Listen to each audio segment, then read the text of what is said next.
आप लोगों के साथ अपना प्लान शेयर हुआ है? 5 अगस्त को पीक पर ले जाने का क्या मतलब है? कब आप शुरू कर रहे हैं ये तहरीक? नौयत क्या होगी? और इमरान खान के साहबजादे कब इसको ज्वाइन करेंगे? और क्या इसका एजेंडा, इस तहरीक का, इमरान खान की रिहाई के अलावा भी कुछ है? कोई सियासी एजेंडा भी है? बहुत शुक्रिया नकवी साहब, आपने मौका दिया।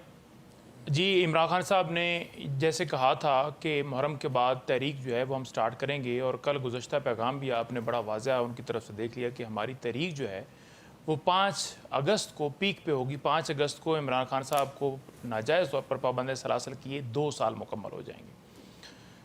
कोर कमेटी का इजलास जुम्मे की शाम 10 बजे बुला लिया गया है। उसके अलावा मुख्तलिफ जो सदूर हैं, ठीक है जी, वो भी अपनी मुशावरत जारी की हुई हैं। हलीम आदिल शेख साहब ने सिंध के अंदर लायामल अपना दे दिया है कि किस तरह से हमने इसको लेकर चलना है। और मुख्तलिफ रीजन्स जो हैं, जैसे मैं अब नॉर्थ पंजाब की आपको दे दूँ, तैमूर मलिक साहब हैं, तो उन्होंने नोटिफिकेशन जारी किया है जिसमें उन्होंने मॉनिटरिंग के लिए टीम तश्कील दे दी है। हर ज़िले के हवाले से जो देखेंगे, जो रब्ता करेंगे, जो रखेंगे, जो सारा इन टच होंगे, पूरा यानी उसको सुपरवाइज़ किया जाएगा, पूरे उसके अंदर प्लानिंग होगी, उसको एग्जीक्यूट किया जाएगा जैसे कि खान साहब का हुक्म आ गया है। तो जब अडयाला जेल से हुक्म आ जाता है तो वो फिर हमारे लिए तो मुकद्दम होता है और फिर उसके ऊपर अमल ऐसे ही होता है जैसे वो कहते हैं। तो इंशाअल्लाह ताला आगे बढ़ेंगे। कासिम और उनके दूसरे भाई जो हैं सलमान, उनके हवाले से अगर मैं बात करूँ तो वो भी तहरीक का हिस्सा बनने के लिए उन्होंने भी आमादगी का इजहार किया है, और अमेरिका के बाद वो पाकिस्तान में आएंगे। और जो धमकियाँ दे रहे हैं उनको हम वाज़ह कहना चाहते हैं कि आप धमकियाँ जो है ना आपने पहले भी दी हैं, इस दफ़ा जो हमारी तहरीक है वो फैसला कुन मोड़ की तरफ जो है वो गामज़न होगी, क्योंकि जो हमारे साथ जारियत पाकिस्तान की अवाम के साथ की गई है वो हमें पहले से उसको हमने फेस कर लिया है और अब तो हम आदी हो गए। तो इस दफ़ा इस हुकूमत का इंशाअल्लाह ताला तख्ता पलटेंगे और हकीकी अवामी नुमाइंदों की हुकूमत जो है वो होगी, और पाकिस्तान के अंदर रूल ऑफ लॉ आने तक ये जो है एहतजाज, ये तहरीक जो है वो जारी रहेगी। नहीं, अब इसके आपने पॉलिटिकल ऑब्जेक्टिव सामने रख दिए, तो आप ये कह रहे हैं कि इन पॉलिटिकल ऑब्जेक्टिव्स की अचीवमेंट के लिए तहरीक को लीड करेंगे या मौजूद होंगे उसमें कासिम खान और सुलेमान खान? देखिए, कासिम और सलमान जो है ना वो अपने वालिद के लिए और पाकिस्तान के लिए वो हिस्सा ले सकते हैं उस तहरीक का, और वो ख्वाहिश रखते हैं और वो लेंगे। इसके लिए ये कह देना कि वो आकर लीड करेंगे या अलीमा खानम लीड करेंगी, तो खान साहब ने पॉलिटिकल लीडरशिप जो ओहदे दिए हुए हैं वो इसलिए तो नहीं दिए हुए कि उन्होंने कुछ नहीं करना, यानी वो सिर्फ मौजूद उन्होंने करना है, वो साथ इज़हार यकजहती के लिए या उसका हिस्सा बनने के लिए वो शामिल होंगे। और टीवी चैनल्स के ऊपर बैठ के धमकियां जो दी जा रही हैं, उनके साहबजादों की फर्स्ट अटेम्प्ट पाकिस्तान की अदालतों में नहीं होगी और वहाँ से मायूसी के बाद ये स्टेप नहीं होगा, बल्कि already they have made up their mind कि अदालतों से हमें कुछ नहीं मिलना, हम एयरपोर्ट से निकलेंगे, हम सड़क पे मौजूद होंगे। बिल्कुल जी, वो जब आएंगे, और बिल्कुल ऐसे ही है जी, जब वो आएंगे तो शामिल हो जाएंगे। उन्हें पता है कि पाकिस्तान के अंदर किस तरह अदालतों को ख़त्म कर दिए गए 26वीं तरमीम के बाद, जो रईसी कसर रह गई थी, और उन्हें पता है कि यहाँ इंसाफ तो है नहीं, तो इंसाफ हक के लिए पाकिस्तान के लिए। मैं आपके पास वापस आता हूँ। नजम वली खान साहब, राना सनाउल्लाह साहब ने दावा किया है कि कासिम खान और सुलेमान खान पाकिस्तान आएंगे, उनको गिरफ्तार कर लिया जाएगा, बरतानवी सफारत खाना ही उनको बाजियाब फिर करवाएगा। क्या हुकूमत वक्त, अदर देन द फैक्ट कि अगर उनको वीज़ा जारी नहीं करती, इसके अलावा क्या वाकई वो अरेस्ट कर सकते हैं या कर लेंगे, इस एक्सटेंट पर जाएंगे? क्योंकि आपको पता है कि लेडी डियाना जो है उनकी और जमाइमा खान की कैसी दोस्ती थी, और फिर शाह चार्ल्स के साथ उस फैमिली के किस किस्म के ताल्लुकात हैं। तो government of Pakistan serious threat कर रही है गिरफ्तारी का, या ये एक सियासी बयान है? देखिए, जहाँ तक इस बात का सवाल है कि हुकूमत पाकिस्तान क्या कर सकती है, तो हुकूमत पाकिस्तान हर वो चीज़ कर सकती है जो उसके आईनी और कानूनी इख्तियार में आती है। उसमें वीज़े का इजरा ना होना, यहाँ पर किसी पुरतशद्दद तहरीक में, जिस तरह के इससे पहले 9 मई बर्पा किया गया, जिस तरह इस्लामाबाद में आग लगाई गई, जिस तरह लाहौर में पेट्रोल बमों से रेंजर्स पर और पुलिस पर हमले किए गए, जिस तरह 9 मई बर्पा किया गया और ये सारी चीजें की गई, अगर ऐसी कोई भी चीज होती है या उसका खतरा महसूस होता है तो कासिम और सलमान अगर उससे लीड करेंगे उसको, तो वो गिरफ्तार होंगे। इसमें तो कोई दूसरी राय और कोई शक शुबे वाली बात ही नहीं है। लेकिन मैं इससे हटकर कुछ और पॉलिटिकल बात करना चाहता हूँ। देखिए, आज तक पाकिस्तान तहरीक इंसाफ बेनजीर भुट्टो को तनकीद का निशाना बनाती आई, मरियम नवाज को तनकीद का निशाना बनाती आई और ये कहते रहे कि हम तो मोरूसी सियासत के खिलाफ हैं। आज वही मोरूसी सियासत यानी कि हर वो थूका हुआ इन्हें चाटना पड़ रहा है जो इन्होंने दूसरों पर तनकीद की थी। और मैं तो ये कहूंगा कि कासिम और सलमान से ज्यादा तो यहाँ पर उनकी बहन टहरियान खान जो है उनका नाम ज्यादा चलता है, उसको लेकर आए, वो आकर तहरीक की क़यादत करें ताकि यहाँ पर उनको रिस्पॉन्स मिले। कासिम और सलमान को कौन जानता है यहाँ पर।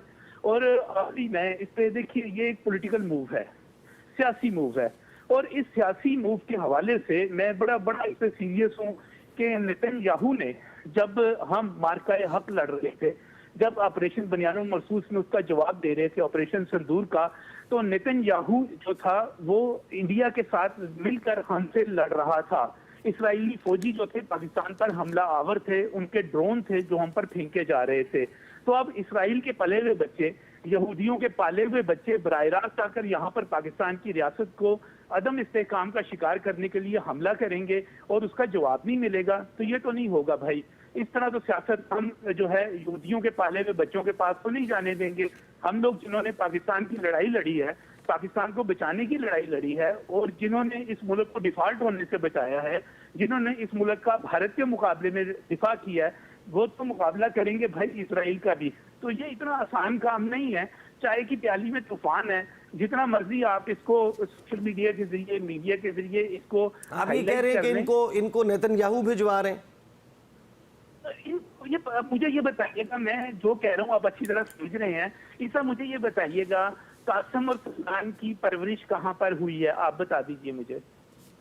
बरतानिया में गोल्डस्मिथ फैमिली के पास हुई है ना जी। गोल्डस्मिथ फैमिली का गजा के हवाले से या इंडिया पाकिस्तान लड़ाई के हवाले से या पाकिस्तान दुश्मनी के हवाले से क्या मौक़िफ़ है?